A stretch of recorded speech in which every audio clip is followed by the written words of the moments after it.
In this tutorial, I will show you how to turn any image into a coloring page literally in 5 seconds in Canva without using any pro features.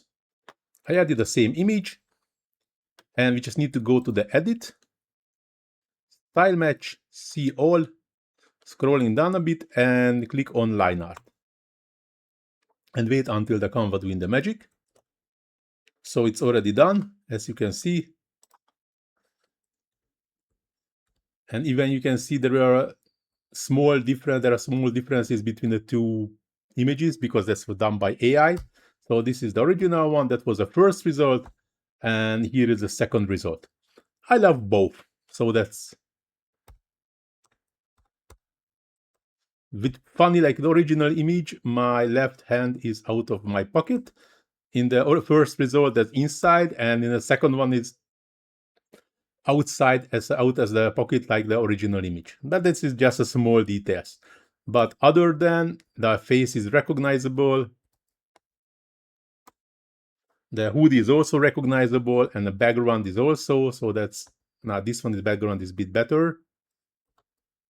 So not always working perfect. Actually, no, this is a pole. That pole is, yeah.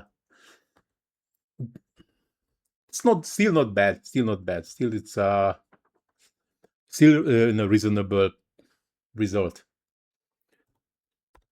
So I can really recommend this small trick, which is, as you can see, it's a free tool.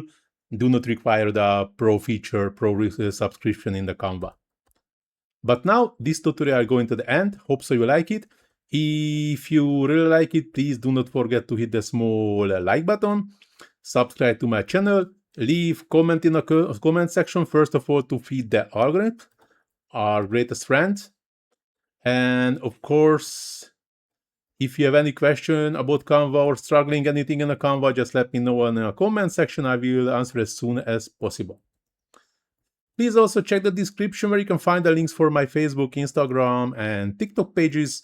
Plus, you can find also the link for my Buy Me a Coffee link where you can support me even with a smallest amount.